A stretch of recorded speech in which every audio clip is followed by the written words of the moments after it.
सगळ्या शेतकरी बांधवांना माझा सप्रेम नमस्कार. मी योगेश पवार माझ्या या यूट्यूब चॅनलवर तुमचं सगळ्यांचं स्वागत करतो.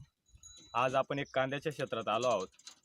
जसं की आपण यावर्षी सर्वांनी अनुभवलेलं आहे, ज्या शेतकऱ्यांनी कांदा लागवड केली आपल्या शेतात, की लागवडीपासून तर आतापर्यंत फार संघर्ष आहे कांद्याच्या याच्यात. कारण की कंटिन्यू पाऊस येतो, यावर्षी पाऊस अजिबात थांबलेला नाही आहे आणि कांद्याला सर्वात जास्त प्रॉब्लेम येतो तो पावसामुळे येतो.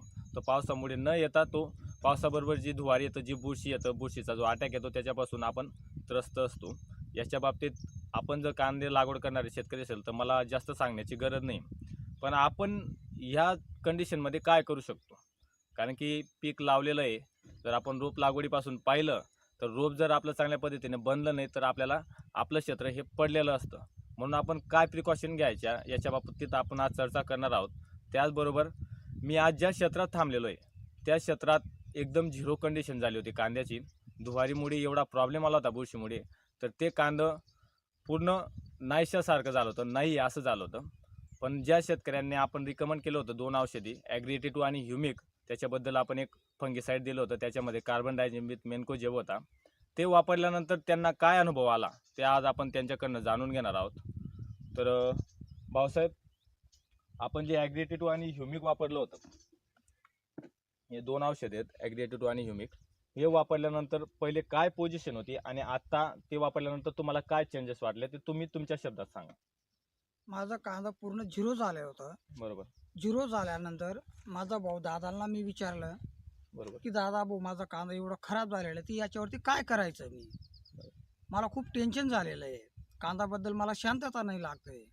दादाने मला सांगितलं की माझ्याकडे ॲडव्हर्टाईज आहे भाऊ, बरोबर. मला काय स्वतःला अनुभव नाहीत, पण मी माझ्या मित्राला विचारतो आणि त्याच्याकडनं तू मागून घे आणि मारून बघ, मग मला सांग. बरोबर.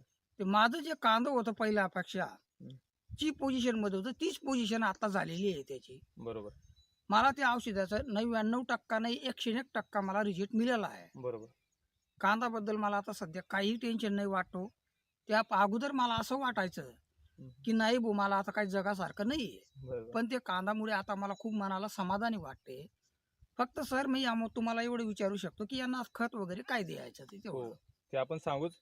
बघा भाऊसाहेबांनी जे दुःख आहे ना ते बोलून दाखवलं. कारण की ते जेव्हाही आमच्या एका शब्दावर स्प्रे घेतला होता तेव्हा आमची रिस्क वाढली होती. कारण की झिरो पोझिशन होती कांद्याची, म्हणजे काढून टाकण्याच्या स्टेजला होता. आणि आज जर बघितलं 15 दिवस झाले असतील भाऊसाहेब लगभग. 15 दिवस हां. का झालेले आहेत. दादा तुम्ही दाखवू शकतात की कांद्याची आज काय पोझिशन आहे. 15 दिवसानंतर आज डायरेक्ट कांदा ज्या पोझिशनला होता त्या पोझिशनला आज येऊन गेलेलं आहे.